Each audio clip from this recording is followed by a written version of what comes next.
engrossing conversation about high school literature. It was great. 3 of our members have ADHD or dyslexic, so sure it's interesting. I read. Addicting. Yeah.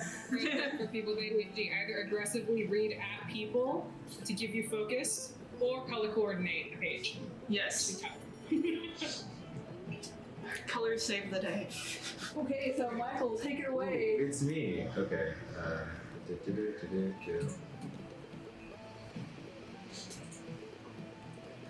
And we go live. Yeah, alright. So, because they have a really cool Kickstarter going on called Necrobiotech. It's like this post-apocalyptic dystopian like RPG. Ooh. Yeah, I like it because like, oh my gosh, look at this like art. It's so beautiful. Yeah. Ooh. Ooh, It's like that animation. yeah. So like, ooh, I can stop that through. But basically, the dead walk among us. It was we who put them back on their feet. We needed someone to cultivate our fields and sweep our streets, do all the heavy lifting for us. The world as we knew it is long gone, and we all expected a nuclear war, an epidemic, or even an apocalypse to be the end of us. They never came. Rather, for reasons still uncertain, our population shrank. Suddenly, fewer and fewer births, paired with higher and higher death rates, brought our population to its knees. The simple answer to our population decay, we simply began to shrink. All as a new order of constructs was made. Here behind the wall, protecting Florence was from the outside world, and under the leadership of the Citadel of Science, we persist. This is Necrobiotech. Someone watched Shaun of the Dead and let their brain run wild. Oh my god, yes. That would be. So like, and the great thing about it is, so yeah, they have a Kickstarter going on. They've already met their goal, but they have a bunch of stretch goals now. And nice thing about their Kickstarter is they have they have a PDF with just like the basic rule set, and they have all like the really nice art for it. And like honestly, I was like going through this and I was like, wow, the lore and story, just like the setting sounds really cool. But like not only that, they've built their own system. So the system is based off of cards. We use a typical playing deck, and like the suits represent different things. So like you see, you have flesh, steel, steam, and gear for each of the different suits in the cards. That's neat. Yeah. That's neat. And they have a bunch of classes. Look at this weird art. But yeah, you have the architect, militia. Or like the list of tabletop games like keeps growing. I know. There's You're like so wow, many. these look cool. We just We need to play them all. I love the indie community that's on like Twitter. There's so many people doing some cool stuff. always doing neat things. Yeah. Neat. So yeah, check them out and show them some support. Necrobiotech, dystopian TT. Cool. I guess necrobiotic? Yeah, it could be. Yeah. I also want to share because Here. okay, so this person is called 88 Riddles, and I just want to shout out to 88 Riddles because 88 Riddles. Oh, Jay. This person's name is Jay. Hi. Jay gave us $3 on Ko-Fi, so copy of me. Hey. Copy. We're cool. So thanks, man. We're gonna do a little shout out to your Etsy shop, and I'm like, I mean, if you like are into the vampire stuff, man, he's got like these cool dice. Man, that Boxes would have that are been coffins. really awesome for the straw kit. Yeah, like I had mad straw vibes and I was looking at that. And they got hoodies and stuff, so I love these like little dice. boxes. Yeah, these dice. Yeah, it's a nice I like feel like I should get that wolf one, you know? We have an aesthetic to it here too. Yeah. Yeah. Yeah, Got they're really cool. Premium. Let's look at the premium t-shirts. Ooh, these are actually pretty cool. Oh, look, there's a push one. Free Michael. Is there a wolf one? Lots of dice ones. Yeah, these are some pretty cool t-shirts. Honestly. Yeah, so yeah, check out if you want sweet t-shirts and dice boxes. Check them out. Great. Alright, so we're gonna do our cover last time recap. So the Damsels were teleported back to Gundrake where they lodged at the Rowanwood estate. Ciara was reunited with her uncle, known to the party as Lucius Windtowel, but to Ciara as Uncle Rian. He's known to us as Luscious Wind Towel. Yes. Lucius Okay. Windtowel. Okay. And after a warm reunion, Ciara finds about her father's whereabouts, and Lucius relates to the party that there's a demon problem still happening in the city, and then he told you that there's some artifacts that needed to be recovered to prevent the demons from invading. So you struck a deal that you'll help him out, and then he'll get information for you on the Golden Hawks because they're a rather elusive guild. And the Golden Hawks are the lycanthrope or were-they or hunter guild. So that's your best lead to help out Luna and her curse. And so you were directed to the warehouse district, which is where Juko lives. And for those of you who don't remember, Juko was way back from episode 1, and she helped them on the submarine and was really good with a broom. She did so much damage with a broom. They reunited with her, and it turns out that she's a part of an underground fighting ring. But we're not supposed to talk about it. Yeah. And so you decided to team up with her to win the Tears of Undeath, which is one of the artifacts you need to collect. And Luna's going to sit this one out, but that's boring, so Mckenna's going to be playing a different character, and she'll show up. Yeah, so we're going to paint the scene. You guys are in the underground arena area. You just announced you just paid for your entry into the tournament, and the goblin announcer cracks a smile and swipes up the coins, and then he holds up the bag into the air. We have new contenders! He leans back over. Hey, what's your group name? Oh no. What's your group name? Huddle. The Dungeon Okay. Damsels. Yeah, honestly, yeah, I think so. I mean, it's in the opening, so I guess we should. I don't know. Juba's confused. What are you talking about? We got pretty punchers, knife ears and horn, pain breakers, Moose rumblers? moose rumblers. I like that one. Like mushroom rumble and then, rumble. Moose rumbler. Moose rumblers, mighty maidens. I like that one. Mighty maidens. Mighty Maidens. I don't know if Moose has to do with anything about any of us. Have any of us ever seen a Like moose? mushroom. Moosh. I've heard of moose. I mean, I've heard that they're really big. I mean, that sounds like us, right? For an animal. Why don't we just call ourselves the Mighty Maidens? Crazy, I'm talking about moosh, like mushrooms, little things. What about the mighty moose? Mighty moose-eye? Mooses? Moosehead. Moosin. Got a box of moosin. Well, if we give them a name and then it's about moose and none of us are moose, aren't they going to be confused? Exactly. I'm not there. But maybe we want them to be confused. Oh, I Give me a name. Keyanthi, give him a name. It's like We push her are forward. the Mighty Maidens.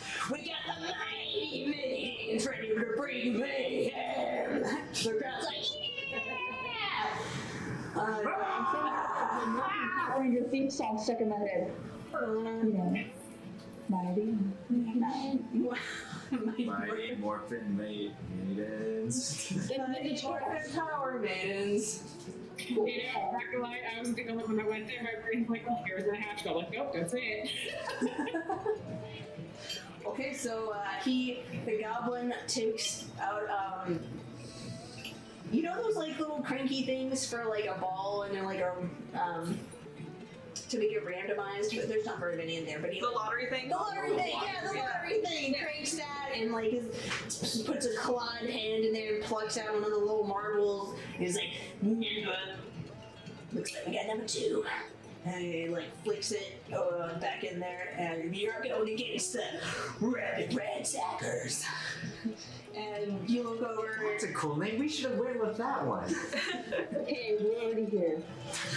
So you look across, and the goblin points over, and they're this group of 4 hanging out at a table, and you see a Catalan.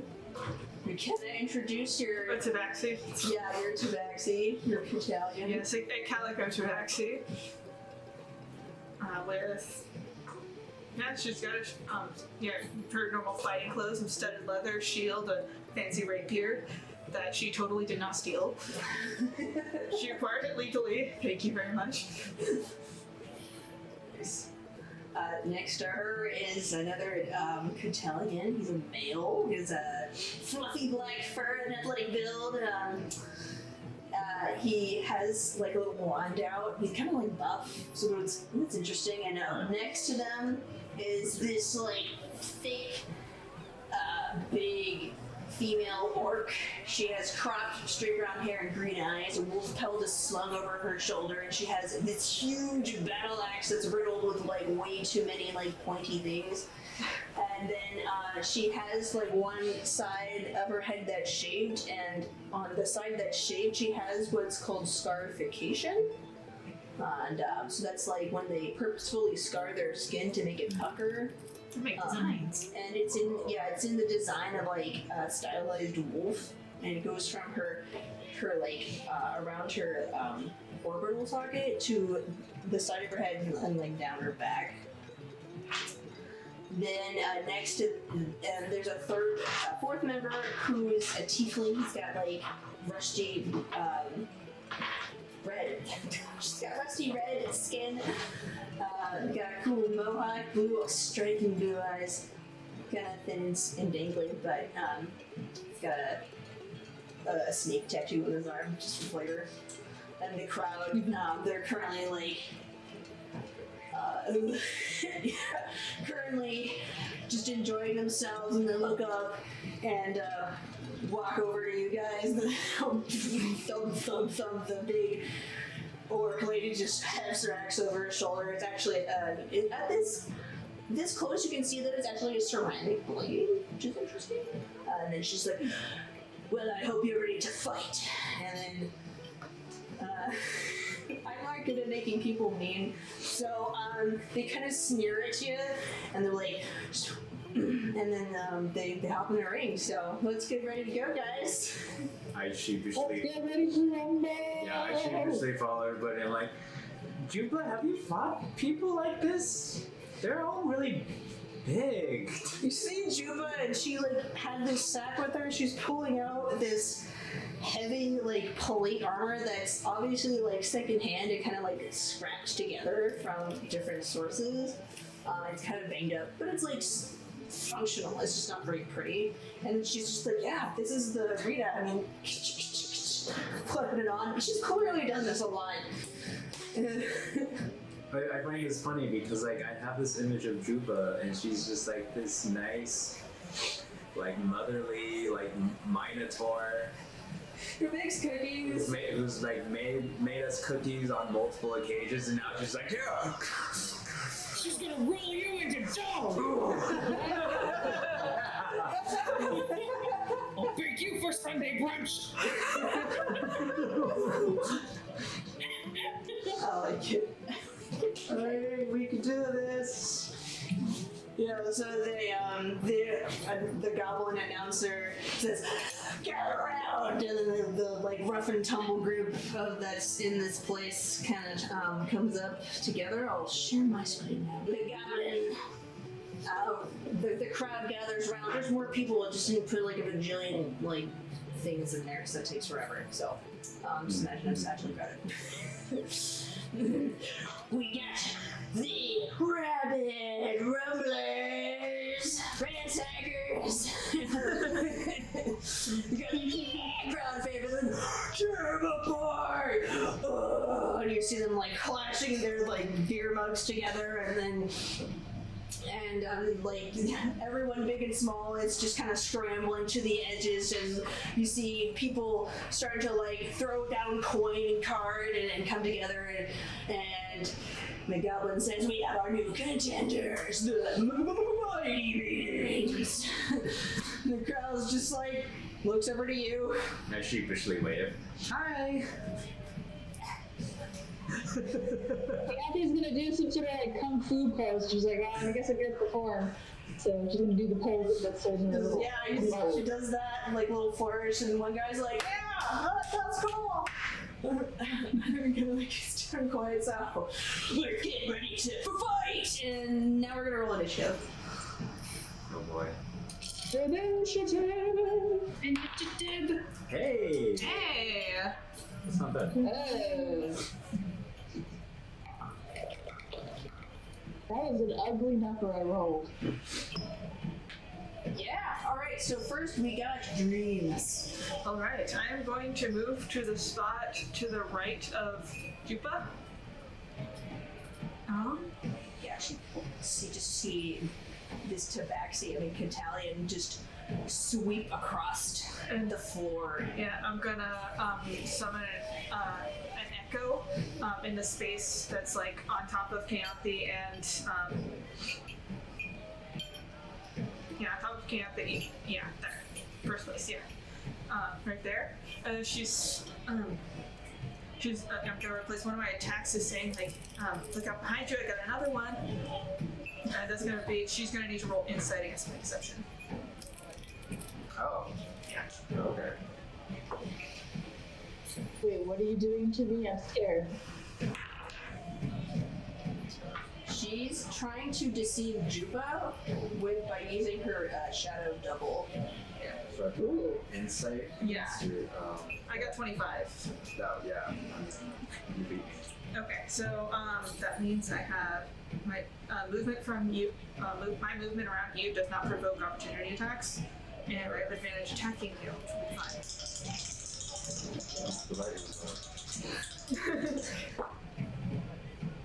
Okay, so 15 plus 24.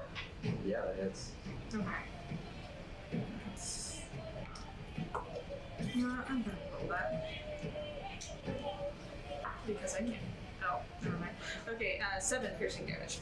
Okay. Okay. She sweeps across the floor, takes out her rapier, plunges it into like the exposed part of Jupa's like back leg, where like the plates don't quite meet. All right, next is that your turn. Yes, that's my turn. Next up is the other Catalian. What he's gonna do is you see him. He takes out this wand, and you see him kind of like. He like taps his fist, and then he like runs over to his friend, the half-orc, and like kind of like does this Tai Chi like weave move into it, where he like brings up his arms and like almost like kind of like earth bends upward, and then this magic kind of like surging out of the ground and goes around her, and you see it kind of create this shell around the orc, and then he turns and looks at you guys, and he comes. I think. I'm gonna check the range on this a bit.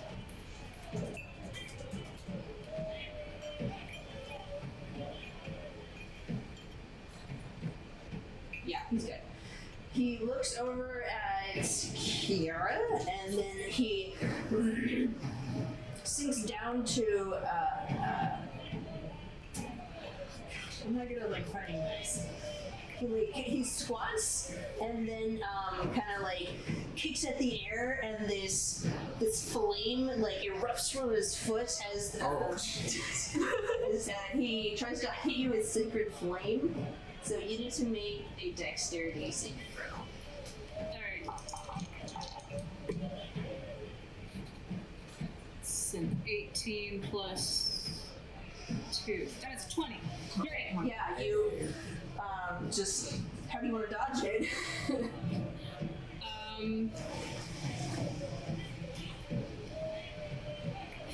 Kiara's kind of enamored by like the amount of noise and like everything that's happening with a lot of energy. So once the fight begins, she has her blade drawn and she sees the opponent move to set the shield, I assume.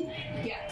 And once that kick comes up, she just like and then the breath gets brighter. And she sort of just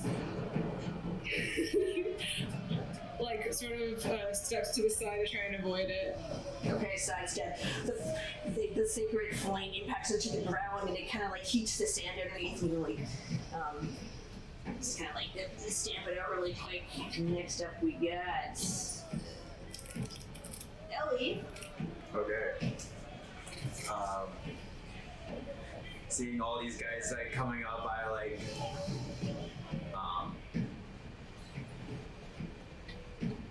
oh, the cat people is right next to me, right? Yeah, I'm a cat people. Yeah. They're both right by you. Okay. Like the cat. Or, you know, invite it to dinner. Totally up to you. Okay. I am going to do that. I am going to slam my staff on the ground and throw a couple of totems as I am going to cast the conjure animals. So I'm gonna summon two dire wolves. Okay. Let's see if I have the right things for that. Yeah. And I have to roll initiative for them, because that is always fun. So, Camera stuff. thank you. Hey, remote. Yeah. Yeah, no remote. We're upgrading, guys. I don't remember. I rolled a 14 for their initiative, Okay, cool. and they're Wolf buddy. I'm gonna put them right next to the big old battalion that's next to me. They will make famous friends. Can you put it on the other side of me, actually? Right there. It is technically large, so it is going to be like how big it came out. Yeah. Oh, okay. Whee! Scary.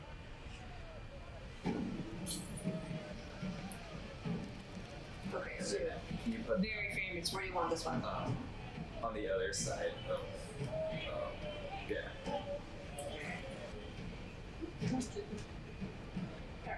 And then bonus action, I am going to wave my stick around and ask for Omdir to come forth, but as a bear. So I'm using my spirit totems, and all of us gets temporary HP. Okay. So you guys get 11 points of temporary HP. And you guys have advantage on strength saves and strength checks. Ooh. I'm gonna make him small since he's a totem. Yeah, he's a totem. He is. Yeah, right there is fine. That's my turn. Me.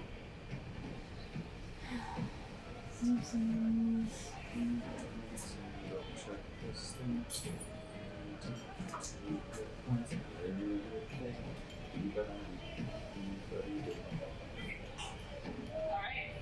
Next up, we have the big orc. Okay, so she's gonna come like thundering forward, and she'll come over here to Ciara. And she's just gonna.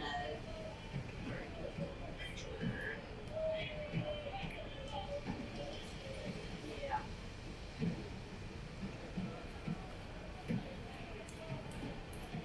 Okay, yeah, she's just gonna like swing her giant axe at you. So you see this orc woman come thundering across the arena, and she like wildly swings her axe at you, and she misses because you roll a 1. Oh no. And you like feel just the sheer force of wind and impact like come like just like shuddering through you as it comes like right past your face, and you sidestep and it slams into the ground, and then she adjusts her grip and makes another swing. Oh cool, she hits. She rolled a natural 18 and she has a plus like, yeah, that's a 22 to hit. Yeah. Okay. And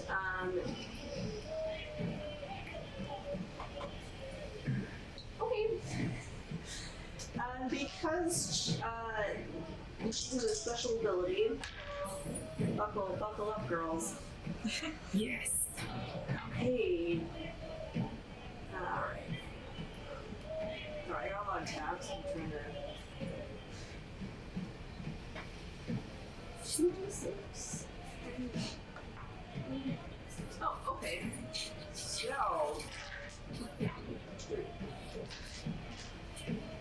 She does 28 points of slashing damage to you. Oh, yay! Because You It deserve was it. up close and personal, and then she walloped me. wallops you good. She takes her axe and like adjusts it and just kind of like cleaves your side, and like your armor takes like a huge gash. She gets an additional 3d6 damage to a creature when it's within an ally, when it's close to an ally, and it's not. Oh, wow, okay. Yeah, if the ally isn't incapacitated, she gets that. Once per turn. Wow. And how much was the damage again? 28? 28. Oh my goodness, how are you looking? Are you dying? Oh, I think I'll be fine. She just can't be doing 3 of those per turn. Gosh. Who's next? Next up is Ciara. Excellent. Yeah, the first miss was stunning, which is why she didn't immediately move out of the way once she swung again. Mm-hmm. And so yeah, probably sends Ciara rolling, but because she learned the big heavy armor way of being able to roll into a standing, and she immediately uses that inertia to head right back to the heavy hitter. Yeah. She's like, can't take too many of those. And with her blade out,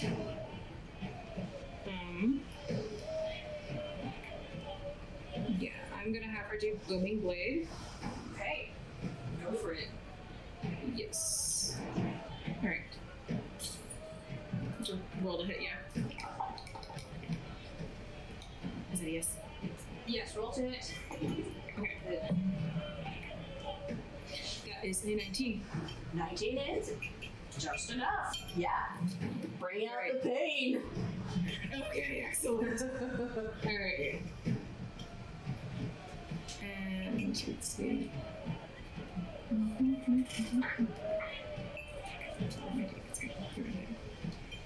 get to throw you into the pot. You into the pot.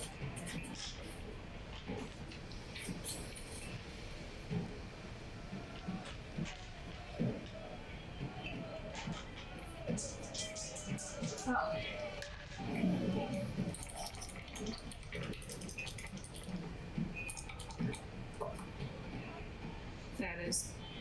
an 8 and a 4. 12 plus 6. 12 plus 6 is 18. Oh, okay. I'm like trying to count. I'm like, okay. Oh, he's right there. He just looks cooler. Alright, so you did 18 points of damage. Yes. Nice. Nice. Do you want to describe the attack or do you want me to do it? Yeah, as she's running forward, her blade pulses pretty much, and the closer she gets, and the pulsing hastens as she raises it, and once it collides, the impact creates a louder, more concussive blast that follows her sweep. Nice. Okay, next up. Oh, okay, that's fine. I'll just do it. So, like, after you make that impact and, like, you drive your blade into her, like, say, like, you, where do you hit her? On her like, leg or shoulder or arm? Aiming for her shoulder. Okay, yeah, you just, like, slice at the shoulder, booming energy, like, ripples through her. You can see, like, briefly, just past her, you see the goblin, and, like, even in the heat of battle, like, you see this, and the goblin's talking to this human male in the den of the tavern. You don't know what they're talking about, but there's just something weird about this guy. And they're like, oh, well, after a fight, so, something's up. Next up, we got, Wolves? yes, the wolves. You have to remind me. Yeah. Yeah. Initiative is both. He looks sus. So they're both going towards the big old battalion that's right next to me. Okay. I think the first one probably misses with a 13. Yeah. Yeah. Okay. But the other one did pretty good. We got a 22 on the Yeah, attack. that'll hit. Okay. So I rolled a 14 on damage, and I think you have to make a strength saving for that real quick. That's...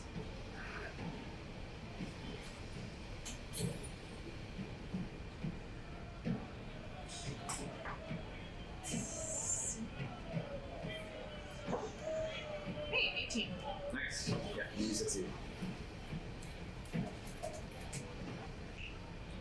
That is just their turn. They're just like biting and snarling. Okay, yeah, so the, one of them, like, snaps at her chomp and she kind of, like, just takes her paw and just pushes the muzzle away, just whoop! And then, like, while that's happening, the other one goes for her ankle and just chomps on her leg. Okay, so he'll move.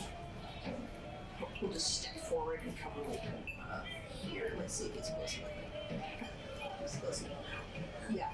He just kind of steps forward, and as he's running, you see him take his, like, elongated claw and, like, carve into, like, the snake tattoo, and then he, like, turns his palm up and, like, quickly draws, like, this sigil with his hand and clenches his fist, and then points his fist towards the orc lady, and you hear him say,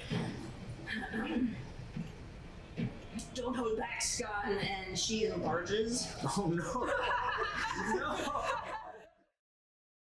Hi, this is Tiffany, your DM. Thank you for watching Dungeon Damsels. This is not the end of the session, so please stay tuned for the next part. We update on Tuesdays and Saturdays at 5 p.m. Pacific Standard Time. If you're interested in supporting us more, please push the subscribe button, like, or comment. We also have a Patreon, wink wink nudge nudge, and our show is in podcast form. You can find us on Apple Podcast, Google Podcast, Podbean, Spotify, and